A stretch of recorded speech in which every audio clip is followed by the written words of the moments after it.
Hi, I'm Kevin Werbach, professor of legal studies and business ethics at the Wharton School of the University of Pennsylvania.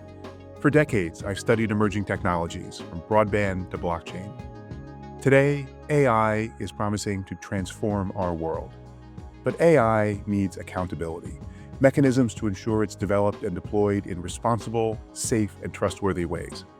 On this podcast, I speak with the experts leading the charge for accountable AI. I've had the good fortune of spending time in government, the private sector, and academia working on technology issues. And I am often struck by the fact that those three worlds are not as different as most people think. My guest on this episode is DJ Patil, an entrepreneur, investor, scientist, and leader in public policy. He served as the first chief data scientist of the United States and also has held senior positions at companies such as LinkedIn, Skype, PayPal, and eBay. He's now a general partner at Great Point Ventures.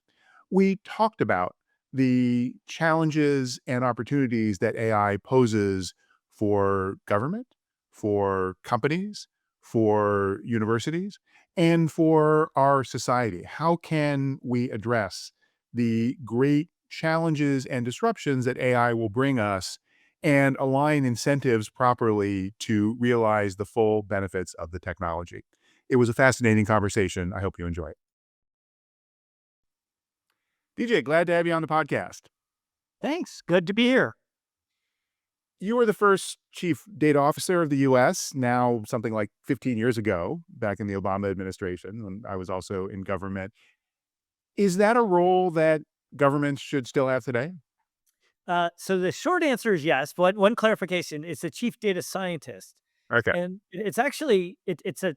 You'll appreciate this because you're in public service. Like, these subtle distinctions actually make a big important deltas in the role. And part of the reason it's the chief data scientist is the mission is to responsibly help the president and the president's staff think about how to responsibly unleash the power of data to benefit all Americans. And then in that, you're providing the advice versus sort of saying, what is the control of all the data Mhm. in the US? And now a lot of that has been codified into the chief data officers at the federal level, Mhm. and the federal CIO has it. But, if I think about why do you want this role? What's important about it? All the conversations around AI, like, what's the foundation of this? What's the substrata of this? It's data. It's making sure you have good data. It's making sure that you're using that data responsibly. How do you get the value out of it? What are the application layers? And then what's the data that the AI produces? And how do you think of and utilize all of that? And so, if anything, I think the role is substantially more important than it had been previously. Today, though, we're in an era where you don't need a whole lot of training to be a data scientist, or at least to do data science, when you can just put in a prompt and it'll write code for you and so forth. Does that change the nature of thinking about data science and its role in policy or in business? Mhm. I think it is changing, and to your point, one of the really fine. It's like, finally we have these tools that are getting rid of the yuck work. It's still too often, still cleaning a lot of data, bringing data sets together, a lot of the just like the very painful thing. And now we're starting to get into a space where big data won. And what I mean by that is, like, we got tons of data in the data warehouse. We have tons of dashboards. And now we're getting paralyzed. We don't get to decisions. We don't actually have the ability. We have the ability to parse tons of data, but what's the decision we're trying to make? Are we asking the right question? And this is a place where the data scientist is now moved to this higher order function. And it's like, great, how do we cut through that stuff and actually get to an answer that's there? And actually, in fact, we just announced one of the companies I've been working on for the past year or so, called Sundial, which is a lot of the former Facebook team, is really building this analytics layer that says, hey, what is the AI native version of dashboarding and business intelligence and all those other things? Because now it's time to get to decision, not time to get to a chart. What exactly is the difference, though? Yeah, so right now what you see very often is people are have the ability, like, what is a day in a life of a data Mhm. scientist? Yeah. Like right now. Right now it's still like, hey, I'm trying to get a graph that shows, sales figures. I'm Mhm. trying to get a graph that shows pick your favorite thing. And then you go, "Oh man, I got to go find that data in the data warehouse. If a data warehouse happens, I might have to combine external data and I have to put all this stuff together." And then you get a chart and Mhm. then somebody says, "Oh, not that chart." And you go back and you kind of redo it again and again and again. What now and so you ended up with all and many times people want to automate that. So you end up with dashboard after dashboard after dashboard. But then what happens is people really get to say, and the data scientists have this when they have bandwidth, is to say, what what is the right question to ask? Should we Mhm. be asking that type of question or another one? I'll give you a more concrete version. Is you saw this very quickly in the early days of something like the COVID crisis, where people were saying, "Here's a model," and then you say, "Well, here's a strategy," and then you say, "What does the model say?" "Oh no, it's going to take us like 2 months to go build that into the model," and you go back and so you can't keep up with the questions that are being asked, or what happens is your feedback cycle isn't sufficient that you're able to say, "Hey, I think you mean to ask this. This is the more fundamental, interesting question to Mhm. ask." So to get back to the first question I was asking you about government, presumably it's the same challenge. If you're a federal agency or a business, you need to ask the right questions. People often suggest that government is just inherently too slow for everything. In this kind of era, where presumably there's going to be even more pressure for who can get to the right question and answer it more quickly, what should government be doing? Mhm. Well, one, I think, and especially what we're seeing right now, unfortunately, is we're dismantling a lot of the key Yeah. infrastructure that gives us good data. That could be weather data, and we've seen how important that is just very recently with, the tragedy in Texas and other type of weather events that have been Mhm. happening. That's we have a very good system to create high quality data in those worlds. Much of our economic forecasting is built off a pipeline of aggregating data from lots of sources, making sure it's Mhm. very clean. Understanding traffic fatalities.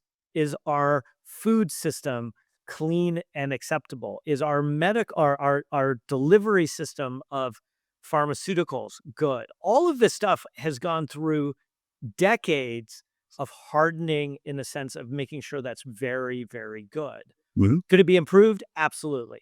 But what happens is as soon as you start cracking that infrastructure, we learn about how much is actually built on top of it.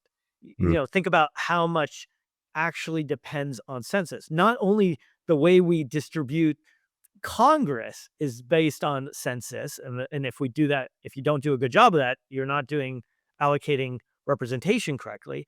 But so much more financial and the way we just allocate resources is done with that. So that kind of gets to one thing. Now, to get to your other part is government. So there is a slowness that you want on government on certain things. There's a speed on other aspects, and how do you unleash that data more quickly? And then with that, for example, we should be able to go a lot faster with medical data. It's still crazy that in this day and age that how much effort it is to go get your own medical data.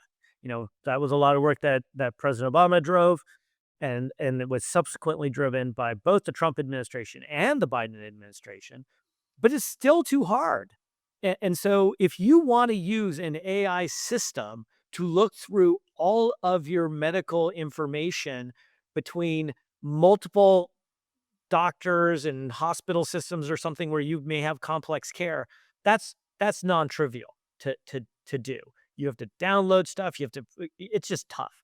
So there's a lot more to be done. And then the other thing that's there's a tremendous amount of data that sits inside the federal government that has yet to be unlocked. We haven't even used it yet. And the opportunity to use that data to get massive benefits for the American public is very real. To be very specific, there's a project in the VA called the Veteran Affairs called the Million Veterans Project. Unbelievable data set of biological samples getting contributed by veterans to improve healthcare. That is one of the great, you know, collections. And what is sitting in that data could fundamentally change the trajectory of the speed at which of figuring out other diseases. And so the fact that we haven't even begun to tap into that is in my opinion, just a loss like that needs to take place now. What stands in the way of unlocking that government data? One part is funding. Mhm. One part, a big part of it is funding because these things are just not resourced appropriately. Mhm. Too often what we found I think over when I was in that role, as well as subsequently, what we found is these are unfunded mandates. We say we should get that data out there, Mhm. and the people who are responsible for that data are, they're stuck behind five other tasks. If that would be nice, if it's only five, but we haven't really embraced it in that sense. Two is you have a process that does need to change. You have CIOs and other general counsels whose job fundamentally is to say no, because Mhm. no is a safe thing to do Really? rather than asking, how could we do this? What could we do what are the right safeguards to do this that people could benefit from? And then the third is Congress many times. What happens is the government opens up some data and then somebody else gets really angry that you're doing that because they have figured out how to get a contract or Mhm. something for that data, and now they feel threatened that and it's the public's data. Yeah. And so that there is this version that you see that people go to Congress to complain, and Congress has hearings about why are you opening up this data, and you're like, wait, were you just yelling at us about not moving fast on the data and now Yeah. we can?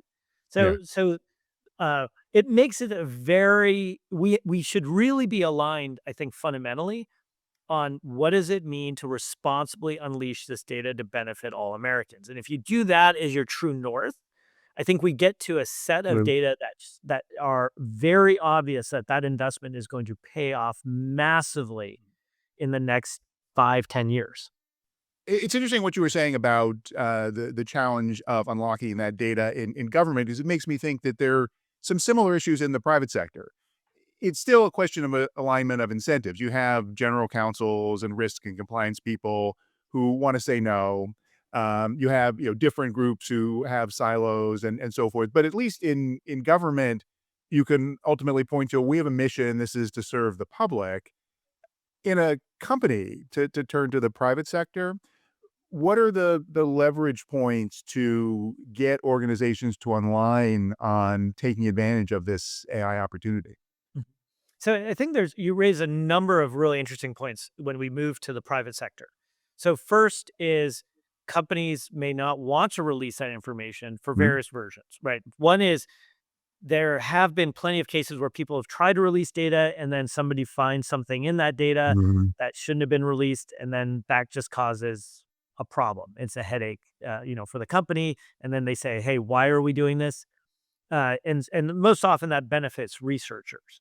There's another side that people don't want it to. They find that if they open that data up, they're going to have a degree of transparency that people are uncomfortable with. Mhm. One of the recent cases about this is Facebook and transparency around the what type of information is how much misinformation is happening, other things. And they've continued to pull back from that data. And it's not just Facebook, it's this problems on YouTube. This is pick any of your platforms that this is an issue around this topic. What type of harms are happening to kids? We know that there have been studies that have been able to do this, but there's very hard to get the data to access it. So you see that form of it. You see another form, which is protectionist, in that you're seeing a version of this happening with AI right now around agentic systems. So it's been reported on is there are a number of the big platforms like Salesforce, Atlassian, others are saying, sorry, we don't want you to have access to everything in Slack or some other platform because we their argument is that even though it's your data, we're protecting it. And it sounds very much like the healthcare conversations. I think most companies are saying, wait a second, that doesn't feel like the contract that we agreed to. That says our data, we're using it. We want to get it used to her. And so they hold it close. And we saw this with the email providers of not allowing export. Could you also take your network, your social network, and graph and move it? So this is like a well-known version of things that have been going on. And then you see another side, which is very much exactly what you see in the government, is one team says, "Hey, we need data from over there, and that would make this great product over here, or we need to do it." And those parts of the organization are literally in a fight, and it looks exactly the same. And the bigger the company, the bigger the set of issues that are there. And usually it takes like some special initiative or somebody to get there. And then the other one, which I'd say is very often the infrastructure of some of the bigger companies are not ready to leverage this data in the way that they technically need to be able to have in place. Mhm. All right, so let's take a step back. What excites you most about AI today? What excites me the most about AI right now, if there's one thing above all else, it's actually how many people are working on it. If you look at, you talk to any college student kid, they're playing with something. They're not just playing with one thing, they're playing with like all these things. Say, hey, how do you use AI? You learn all these incredible things about what they're doing. You're just like, I never thought that. And it feels like the same way like when mobile was happening, you're like, oh, I'd never thought about using the mobile device that way. They were building apps and doing all that. So we see just the raw number of human calories that are going into using this kind of foundational technology to apply it to different areas. So that's one.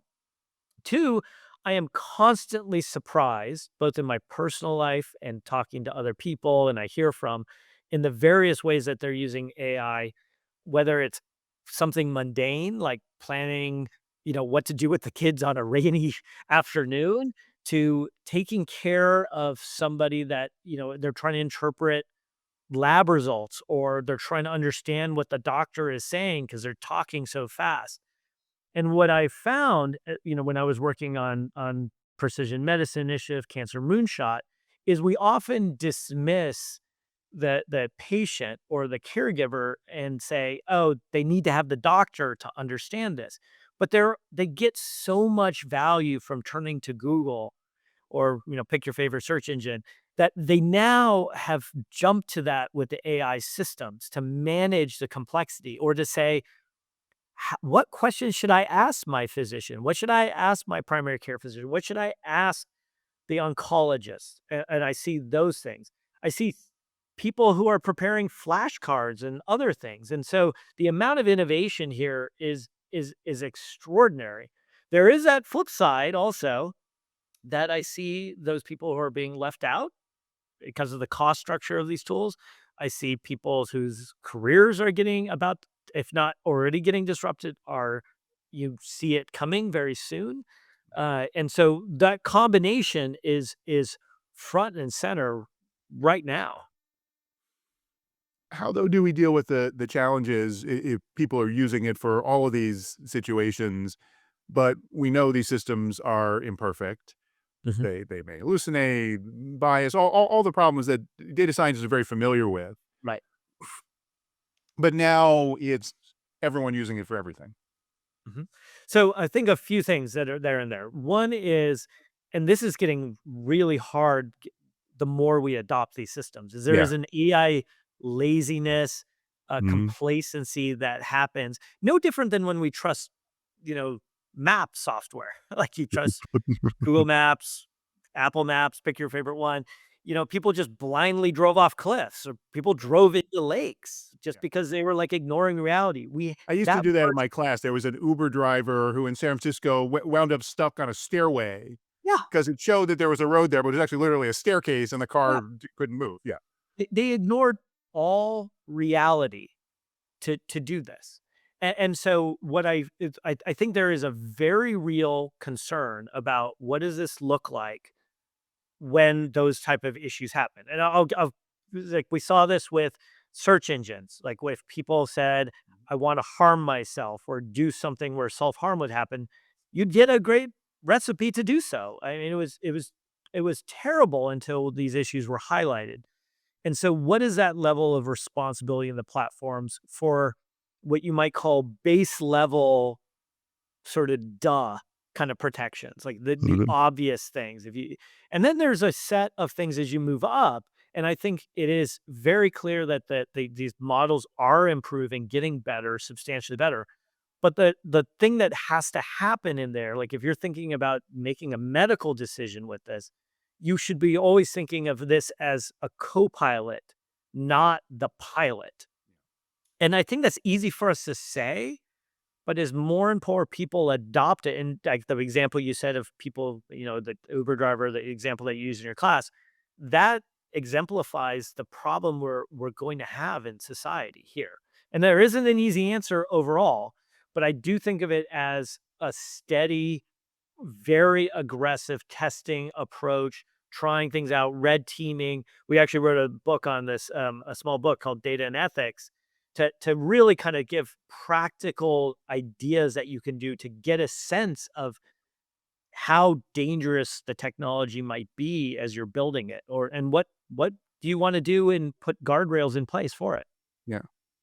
What's the argument, though, to convince organizations to do that, given that there's so much pressure to move as fast as possible? Yeah. So I think what we're in a version which I might call brakes versus gas. And Mhm. and there's a version of what I would say, previously, over the last several years, we've been in a largely, at least from policymakers, is a brakes modality. Is like, how do we put brakes on this? How do we slow down? And many technologists were saying we should stop development on AI. So hard brakes. We're right now in a moment where I think I would describe it as almost all gas, right? Everyone's like, it's a race for China, it's a race against each other. There's new opportunities. So it's go, go, go, go. We don't have the steering wheel. That's the problem. Policy is a steering wheel. And what does that happen at the state level? What has a federal level? So at the state level, there's some what you might call duh legislations also. Like these AI systems should not be allowed to use to generate porn or harms of kids or impersonate people without their permission. It should not be allowed to use to deny healthcare or things like that. There's like a bunch that are obvious. Despite all of those being put in, the number of bills that have been turned into law across the country, there has been next to nothing on the enforcement mechanism. And so how do you control this? Like there has to be that. And then the other portion of this, and this is where I think it's really important in academia, is that we have to teach everybody ethics, the notions of morality, civics, all of these things have to be integrated as we talk about what does it mean to not only build these technologies, but use them in different examples and cases. Mhm. No question, and that's, good for me to hear 'cause that's what we do in business school, at least at my institution, And you've yeah. written a lot on this. Like this is the thing. Like this you're exemplifying one of the biggest challenges that we have is there is so much being done in pockets. We have yet to figure out where the right convening, the right molding place. How do we get the right people, the right Mhm. organizational structures to take place inside the building of these AI systems to allow this to happen? Just in the same way that we went through in Web 2.0, we really realized that, hey, you can't have the general counsel way off on one side of the building. Mhm. You have to actually embed Yep. the lawyers and policy people into the team. These became known as product counsel. A new model had to emerge to allow building these things correctly. That same version of iteration is now needed for these kind of technologies. Yeah, it's interesting. It's a good point. You're talking about organizational innovation. It's not the technical innovation, it's how we wrestle with this new complexity. Completely agree. That's right. Uh What's your view about the speed of change that we're going to see going forward with AI? Will the next 5 years be as fast as the last 5 years, or what do you think will determine that? Yeah. So here's my framework of how I've gotten my head around it is, I think of these things in rate of change. So how fast is society changing? So one way to think of it is a basic company, a big company has like one major release a year. Car companies like, hey, this is our 2025 model or 2026 model, those type of things. Apple, Google, they're like, here's our phones for the year, or here's our big operating system update. That's a 1x. Startups have an advantage because they typically release 3 times a year. So they are operating at a 3x versus a 1x. The crazy thing is AI companies are releasing at 7 to 10x. So startups are already on an exponential compared to the sort of flat of, if you will, of traditional companies. AI companies, and they're using AI themselves to kind of keep on that 7 to 10x rate of progress. So the AI companies are rapidly outpacing everybody else. Meanwhile, policy changes roughly, every 20, 30 years. So we're at a 0.02x versus a 10x. So that delta, it means an incredible imbalance. Culture inside companies changes decadally. So that's a 0.1x. So we go from Mhm. 1x, on the base level company, culture changing at point 0.1, 0.02x for policy, and 7 to 10x. So that imbalance means that we're set up for one of three things. Are we going to have a hard landing of society as the technology changes? Right. Are we going to have a soft landing? And what opportunities are there? What accelerants are there? And the accelerants go to the companies that are leveraging the technology. But now we have to think about what does it mean for policy and other things to happen for mitigating a soft landing. And so the conference that I've been arguing for that I think we need to be having in every state level is to say, and the federal level, to say, here are our 10 biggest economic drivers. What is AI going to do for them? And what is AI going to change and possibly hurt on those economic ones? Then we should have our 10 societal issues. And what could AI do for it and what could it not? Like, what could it hurt? So, here in California, at least, agriculture, Hollywood, classic technology, a la Silicon Valley. So, what can AI do and not do there? Societal issues, homelessness, climate change, education, healthcare access. Where can AI help? And that should define where what populations are going to get impacted and what we can do both to create opportunities and mitigate that hard landing. Makes a lot of sense, but then I think even when you get to that point, so let's take education, we can see lots of incredible things that AI can do for learning. We can also see all kinds of problems, just starting with students not having to think and just pushing the button with the AI and doing a prompt as a substitute. And so just identifying that doesn't necessarily get us any closer to solving the problem. Yeah, so you're absolutely right. So from that, we need kind of concrete action plans and attempts Mhm. to do things. The thing that I think is the most interesting right now, especially in the AI space, given the pace at which it's working, Mm. is every school, like just to stick on education, Yeah. every school is an experiment. Mm. And different teachers are different experiments. Yeah. And so some are finding ways that it works well, others are finding where it's a dud. And what we need to figure out is what are the templates from that like what can scale out of this. In the same way, like what I'm sure you've seen, I have seen it like in the higher academia, like in the university levels, other Mhm. places. I'm always like, wow, that's a really cool use. I didn't think of True. incorporating AI that way into the class. And then once I see that as a pattern, I go, oh, I should do that.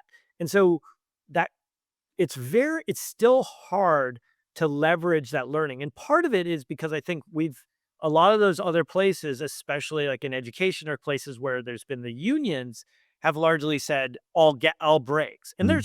there's also parts where it's good reason to say Really? breaks, to be clear. But they've been so hard on breaks, they haven't given space for people to say, "How are you using it? What could be done? And what might work?" And we saw this with Wikipedia, where people are like, "Wikipedia bad, you should never use it. You should go to the library and use Encyclopedia Britannica." And then finally we sort of were able to say, "Oh, wait, this actually works pretty well." Yeah, it's interesting. It's similar to what we were talking about at the beginning about government. There is this tension, though. On the one hand, experimentation is great. On the other hand, you can't just have everyone running in different directions. Ultimately, the organization needs to get everyone on board. You need to say, if you're getting a college degree, this is some aspect that you're getting out of your education. It's not just if you happen to be in my class, you learn well, some other class you don't. So, how do we take advantage of that potential of diversity, but at the same time get the learnings out of it? Yeah, so the evaluation frameworks for how we think about, what is qualified, if Yeah. so to speak. What is qualified? Like, that is a rapidly changing Mm. surface. Like, that is like, and I would argue it's been changing before this. A lot of people were saying, "How do you evaluate if somebody's good in one of these newer roles? Like, what does it mean to be good as a software developer?" Especially like when you're like, "Oh, you don't have to," we used to have these things where he said, "Here's a laptop, write this code from scratch." And then we realized, wait, that's stupid because no one actually writes code from scratch. You go pull code from this GitHub repository in this place. You cut and paste templates together to go fast. It's the whole reason open source got created. You would never do it again. Like, we don't write assembly code. We have apps that on top of it. Um, that same way we've had to move to the different frameworks of evaluation, to the same way I think we're going to say, what does it mean to be good at something? The thing that I think that is more so in at least education for me is portfolio of work. What have you done? Like, can you show things that are project based? What have you built? Can you show your skills in practice? And I think that version that is very true in society, but we don't talk about it, is no one is really looking at your college grades anymore. People are looking at what you did in the internship. What did you perform there? I especially in the business school, I imagine, like, at least in my case, everyone calls a person's, like, manager where they interned and said, "Where do you rank this person? What is that?" I'm not even evaluating what classes they took per se. I'm putting them through a very different process to understand what can they do, and I'm really looking at how do we set them up for success in an organization and cultural fit to all those other things. Sure. So this gets to a broad question about what the role is of humans. What you're talking about in that particular example is you still get value out of having the manager give you that color. One of the things that's happening going forward with AI is, we have this notion of value of humans in the loop, but as we give them more autonomy with agentic systems, there's less of that, at least in the process of getting to the result. So, how do you think about that step change for AI and what it means? Yeah, so there's a couple things. That first, let me go back to something about ethics. Is people come Mhm. into companies and think about the roles. One of the things that when any student is interviewing or anybody is interviewing in general, if you're ever interviewing anybody out there is interviewing with me, they're going to get an ethics question. They're going to get an ethics Okay. question in there, and the only answer that's bad is I don't know what to Let me do, move. right? These are designed to be non-trivial, hard problems to that you have to talk to, think through. And so the same way any person who's interviewing should ask the company, how do they handle ethical issues? Like, Mhm. what's their process? What do they Mhm. do? And when people do that, the company goes, "Oh, wow, this is important," and Mhm. starts to really focus on it.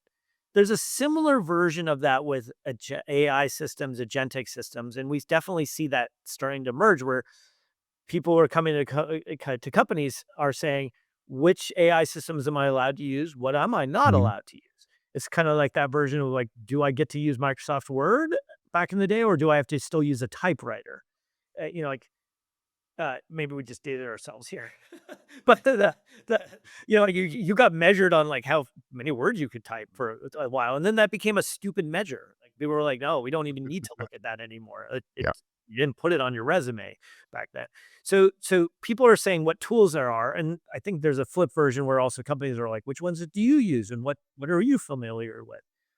That same version we're gonna start seeing with agentic, which is like, you should be asking like, well, is the company thinking about this role with relation to agentic systems or Mhm. other type things?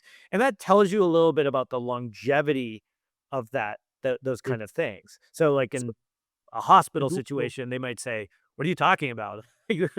We're not going to be using agentic here." But other places, they may say, "Oh yes, this is a like really clearly a temporary, temporary maybe 2 years kind of thing."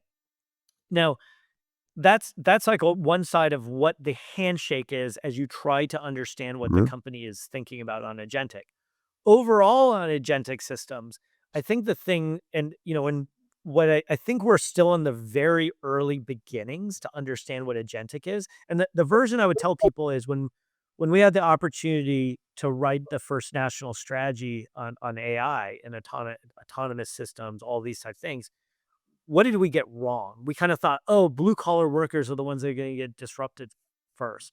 And we realized, oh, dexterity is really hard. Creating robots is hard. Mhm. Self-driving cars, way harder than anybody thought. And so there's a version in this which is agentic looks like it's like, okay, and here it is, and it's gonna wipe out all this stuff. It's not that's not yet the case. And I'd say at least for 3 to 5 years, we're gonna be in this process of figuring it out, and there may be new companies that are fully agentic and, take advantage of it, but there's a lot of things else where it's not gonna be there. But no matter what, I think of it as agentic, well, a lot of these things is gonna help you stitch together your various apps or workflows. And in ideal, it should make your workflow a lot easier because, like, one of the things that I see in customer service centers over and over again is somebody's like, or when you call, they're like, "Sorry, I gotta transfer you to this person because they handle this," and then you're like, "But I still need to get transferred back for this other thing," and you're kind of going back and forth. In theory, the agentic stuff should be able to pull all of that together so that it makes that customer service person's ability to be effective more so. And I think that customer service person is no longer a customer service person. They should be more of a concierge Mhm. person that is there to give you the taste and the feel for all these things that make it work. It's fascinating how you've now come back to what you started when I asked you the question about 15 years ago in government, this challenge of putting together data as breaking through silos. We've come a tremendously long way, but we're still struggling with that same issue. Well, that's absolutely right. So if you think, as I mentioned earlier, the healthcare one is just front and center. Is like, what prevents us from moving faster on cancer? And I tell people all the time, it's like, it's not just a database. It's like 10,000s of databases, scattered across the country where all this data sits. And the belief is if you pulled all that together, there are there are already solutions to different types of cancer out there. We just don't know what question to ask. And we've seen this over and over again. And then people ask like, why should we do it now? And you go, well, the next big, like, not only is like, we're all going to experience this, whether we suffer directly from cancer, we're going to have a loved one who goes through it. So there's a human direct aspect of it because this is a species disease, this is a genetic disease, a genomic disease. But then there's this other portion that is, well, who gets to these cures first? And you do have these big systems, this is why places like in China, they're trying to bring all this data together to kind of bring this next nouveau type of precision medicine in place. When we launched precision medicine initially with like a couple $100 million in funding, China responded with like 8 or 9 billion. We finally will moved our marker up to 1 billion, but they're still going hard at this because the next set of transformations in healthcare they want to own and they need it for their aging population. We need it. We get productivity the healthier our population is. Costs bankrupt people. So if we can use AI the right way, is this? Can I go on a high horse for a second? So this is my angry moment. So if we think about healthcare, the problem, one of my biggest problems about the space is we've done an amazing job of using healthcare data with the purpose of denying people care, charging more, and getting economic efficiencies. We're making physician burnout a problem. We're making the lines longer. We're like all the things are wrong because of using data. We have yet to create the incentive structure to use this data to improve quality of care, provide better treatments, make efficiencies, better long-term outcomes. We have shown we can do it economically by squeezing people for more, doing more, but we have not used data in any material way. We've got lots of great examples. We can identify sepsis earlier. We can do chronic kidney disease identification faster. We can do tons of stuff. We won't do it because the incentive structure isn't Mm, there to use data to help people. yeah. No, it's a very, very deep, hard human problem, and, we still have a long way to go, but as you say, the opportunities are there. Unfortunately, we've gotta wrap up, but DJ, it's really been a pleasure talking with you. As always, thank you. This has been The Road to Accountable AI. If you like what you're hearing, please give us a good review and check out my Substack for more insights on AI accountability. Thank you for listening.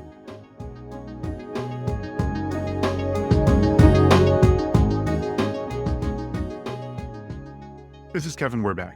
If you want to go deeper on AI governance, trust, and responsibility with me and other distinguished faculty of the world's top business school, sign up for the next cohort of Wharton's Strategies for Accountable AI online executive education program, featuring live interaction with faculty, expert interviews, and custom-designed asynchronous content. Join fellow business leaders to learn valuable skills you can put to work in your organization. Visit execed.wharton.upenn.edu/ACAI for full details. I hope to see you there.